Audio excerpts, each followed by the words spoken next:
नमस्कार, मी प्राजक्ता तांडेल। बुलेटिनमध्ये आपलं सगळ्यांचं स्वागत। आणि बुलेटिनच्या सुरुवातीलाच राजकीय गोटातून एक मोठी बातमी। राष्ट्रवादीचे नेते फडणवीसांच्या भेटीला गेले असल्याचं कळतंय। सह्याद्री अतिथीगृहात ही भेट होणार आहे। अजित पवार, छगन भुजबळ या बैठकीमध्ये उपस्थित आहेत। या क्षणाची अतिशय मोठी बातमी, राष्ट्रवादीचे नेते हे उपमुख्यमंत्री फडणवीस यांच्या भेटीला गेलेले आहेत। सह्याद्री अतिथीगृहात ही भेट होते आणि या भेटीमध्ये, या बैठकीमध्ये अजित पवार आणि राष्ट्रवादीचे नेते छगन भुजबळ देखील उपस्थित असल्याचं कळतंय। या क्षणाची अतिशय मोठी बातमी आपण पाहतोय। राष्ट्रवादीचे नेते हे उपमुख्यमंत्री देवेंद्र फडणवीस यांच्या भेटीला गेलेले आहेत। अधिक माहिती देत आहेत आमचे प्रतिनिधी तुषार उपनवर आपल्यासोबत जोडले गेलेले आहेत। तुषार, राष्ट्रवादीचे नेते फडणवीसांच्या नेमक्या भेटीला का गेलेले आहेत? नेमकी ही बैठक कशा संदर्भात आहे, काही कळू शकले का?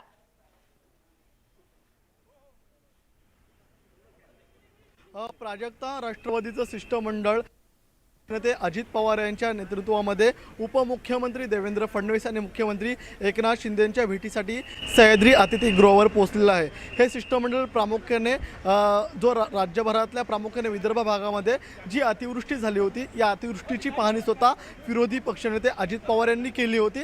या पाहणी दरम्यान पंचनामे 50% जास्त झालेले असताना तुम्ही मदत लवकरात लवकर द्यावी या संदर्भातली मागणी ते राज्य सरकारकडे करण्यासाठी आलेले आहेत। 28 ते 30 प्रामुख्याने 3 दिवस अजित पवारांनी विदर्भातल्या वर्धा असेल, चंद्रपूर असेल, गडचिरोली असेल या भागांचा दौरा केला होता।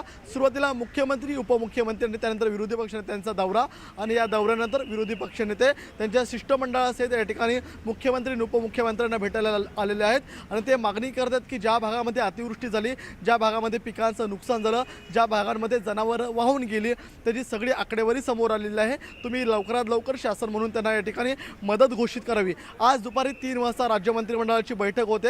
या बैठकीमध्ये प्रामुख्याने पीक पाणी संदर्भामध्ये आढावा घेतला जाणार आहे। त्या संदर्भातलं सादरीकरण मदत पुनर्वसन विभागातर्फे केलं जाईल। आणि या बैठकीमधूनच राज्य सरकारने ज्या भागामध्ये अतिवृष्टी झालेली आहे त्या भागाला न्याय द्यावा ही प्रामुख्याने मागणी घेऊन विरोधी पक्षनेते अजित पवार यांच्या नेतृत्वामध्ये सर्व प्रामुख्याने नेते छगन भुजबळ यांचे प्रमुख नेते भेटीला आलेले आहेत। आता सरकार नेमका जेव्हा दुपारी 3 वाजता राज्य मंत्रिमंडळाची बैठक होईल, या बैठकीमध्ये अतिवृष्टी झालेल्या भागामध्ये ची मदत द्यायची आहे, त्या संदर्भातलं विशेष असं पॅकेज देऊ करतात का?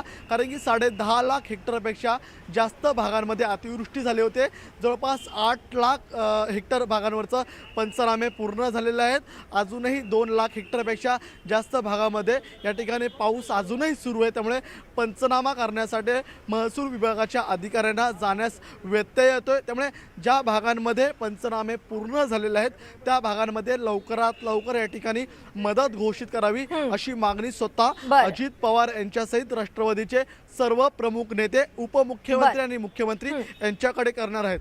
सरकार नेमकं दुपारी 3 वाजता जी राज्य मंत्रिमंडळाची बैठक सुरू होईल त्यामध्ये काय निर्णय घेते, निश्चितच आता नेमके काय निर्णय घेण्यात येणार आहेत हे पाहणं महत्त्वाचं ठरणार आहे। तुषार, धन्यवाद या सविस्तर माहितीसाठी।